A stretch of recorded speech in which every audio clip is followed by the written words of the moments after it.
రాలింది పేరు రేలంగిగా మారిందని ఇక్కడ గ్రామ ప్రజలు చెప్తూ ఉంటారు. స్త్రీ హత్య దోష నివారణార్థం శ్రీ రామచంద్రునిచే ప్రతిష్ఠింపబడిన శివలింగము ఇక్కడ తాటకేశ్వర స్వామిగా ప్రసిద్ధి చెందింది. ఈ గ్రామంలో పరమ పవిత్రమైన గోస్తని నదీ తీరంలో శ్రీ మంటలాంబ అమ్మవార్లు వేంచేసి ఉన్నారు.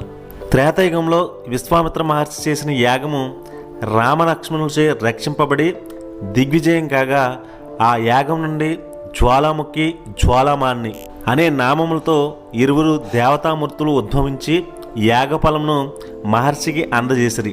తదుపరి ఆ దేవతామూర్తులను పెదమంటలాంబ, చినమంటలాంబ అనే పేర్లతో కొలువై ఉన్నారు. చూశారు కదండి, ఈ రేలంగి అనే గ్రామానికి సంబంధించిన పెదమంటలాంబ, చినమంటలాంబ అనే అమ్మవార్ల యొక్క ఆలయం చూడడం జరిగింది. అలాగే శ్రీరాముడు తాటికనే రాక్షసుని వధించినప్పుడు దోష